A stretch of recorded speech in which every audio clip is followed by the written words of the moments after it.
Hello, hello, everyone. I am so excited to share with you today. I am going to talk about unconditional love and other misunderstandings. And before I get into unconditional love as a topic, I really want to explain to you how I came to this because something happened this week that has happened, I think, nearly every week for the past several months. And this is what it is. Now that I've been going live a lot more and I've been sharing with you all my approach to dating and the transformation in relationships that happen in the mindful dating intensive, I'm noticing that some of you out there are already, just from watching the videos, changing and shifting internally, and you're becoming more open and more receptive to the possibility of love. And that also happens inside of the mindful dating intensive. So within the first few weeks of the program, that happens to many women. Already there's a shift and more open and responsive to that love in their lives. And with that shift comes something awesome, which is people start reaching out to them more, and which is fantastic. So you can see that their attitude shifts and they're in this more optimistic, I'm open for love wavelength, and then people start trickling in. And here's what happens. Sometimes they hear from an ex. Sometimes they hear from someone that used to be in their lives, like 5 years ago, a coworker that they used to work with who was married at the time and now divorced reaches out. It doesn't matter really what the situation is. Sometimes they suddenly hear from someone on Facebook, or a man reaches out on Facebook. It's not the details aren't all that relevant, but the deal is they hear from someone that they haven't heard from in a while, and this person is interested in them and would like to date them. And almost without exception, they will check in with me and they'll say, "Hey, I heard from so and so, and we used to have a thing," or "I heard from so and so, and they were married a few years ago, but they're divorced now, and they're kind of curious whether we might be a thing. We were really close coworkers. We really got along. I think we could be a great couple." And then the next question is, do you think I should enroll in the mindful dating intensive anyway? Or do you think I should really finish the mindful dating intensive? Or should I drop out and pursue this relationship? And they are typically asking me this because we've already had a conversation. And in that conversation, they've already shared that they have a tendency to overlook red flags. They don't really know what they're looking for, so they don't know what the green lights are. They have a history of getting involved with people who later turn out to be liars, cheaters, manipulators, or addicts. They tend to get like really anxious about attachment when they get in a relationship and get very needy and clingy. Other people tend to get really avoidant and then end things. But the short story is their relationship patterns haven't led to healthy, lasting love. And that's why they've enrolled in the Mindful Dating Intensive. And so when they ask me, "Hey, what do you think I should do, Yael? Do you think I should drop out of mindful dating intensive, or do you think I should invest in this, or should I just pursue this relationship?" My inclination, and you might already know where this is going, my inclination is to say, I think that you're going to be able to do yourself a bigger favor if you follow through with the program, because the program is designed to help you deal with all of the things that have been relationship problems in the past.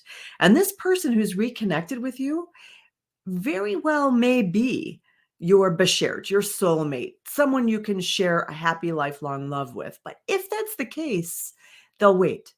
They'll wait for you to be ready. They'll understand that you need to do a little work on you first so that you are in a place to be an amazing partner for that person. And this doesn't come as a surprise to most people who are in the program. And most of the time, they sort of go with that flow and they do the work they need to do on themselves. And this is where the unconditional love piece comes in. It occasionally has happened, and it has happened again recently, that someone says, "Oh, I've reconnected with somebody, and I just really love them. I love them so much. And we used to date a while ago, and we're on the verge of getting back together, and I still love them. And I realized when they reached out, I really love them." And my response to that is to say, Well, sweetheart, I think that on some level, we really already all love each other. I mean, I think if you spend enough time with anyone, it's super easy to catch feelings. People are lovable. I mean, and this is what I've learned about myself. I am a super loving person. I didn't know that I was loving. That was not what I was told growing up. I didn't know that, but I'm a really loving person, and I fall in love and I love people fiercely and deeply. One of the things that I knew about myself was like I had moved, I don't know, 6 times in about 4 years. It was a lot of disruption in my life. And these were big moves to different states, huge moves. And I, it was painful. I felt like I had little bits of my heart scattered from one end of the country to the other.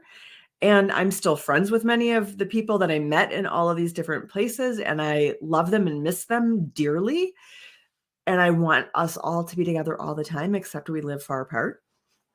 And what I tell people is, I think the truth of the matter is all love is unconditional. And we all, if we spend time together, grow to love each other. We grow to love one another, and all love is unconditional. But relationships are all about conditions. All love is unconditional, but relationships are all about conditions. So, in the Mindful Dating Intensive and in your life, when you're looking for a life partner, you're not looking for someone you can love or someone who can love you, because I'm just going to guess that from the position of core self, on the self to self level, we could probably all love everybody. And maybe at the soul level, we already do. And that's why we came here to planet Earth, to be together and share space on this amazing, fantastic planet together. However, despite the fact that we could love lots and lots of people and they can love us, that doesn't mean that we are all invested in the same projects together. And what we're looking for when we're looking for a life partner is we're looking for someone to build a world with. We're looking for someone who more or less wants the same things out of life we do, more or less wants to share in a lifestyle with us, share similar goals about travel, about retirement, about what kind of home you want to live on, how you want to share your home together, or whether you want to live in 2 separate homes. And those are the conditions of the relationship. And this person that you want to share your life with not only has those goals, but they also want to commit to certain processes with you. They're invested in committing to processes that will maintain and deepen healthy connection between the two of you. And that is not a set of conditions that just anybody can make. They can't make it with you, and they can't necessarily make it with anybody. Some people, especially people who are narcissists, addicts, users, and liars, cheaters, that subset of people can't make a commitment to a process that's about anything other than those processes that I just named: the commitment of being addicted, the commitment of being narcissistic, the commitment of being a user, of being a liar. They're committed to that project, which means they don't have room to create different conditions that you want to create in your life. And this is super, super important because addicts, I've loved addicts.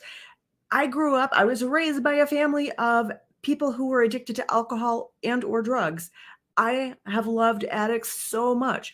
My high school sweetheart ended up getting addicted to drugs. Didn't stop me from loving him, but the conditions for that relationship were awful, and I walked away from it.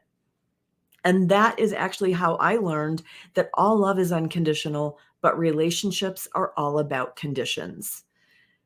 Relationships are about conditions.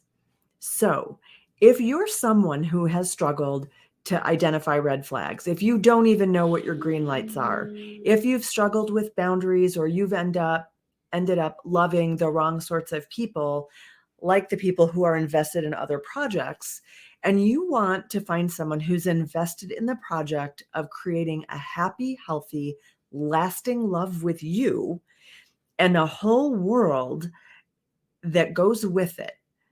Like, so for me, that had something to do with gardening and chickens, for example, and having a shit ton of books, as you can see behind me.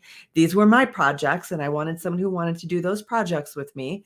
I found my match in that way. You have your things you're looking to do. And You want to have that happy, healthy relationship, and that requires a whole other set of processes.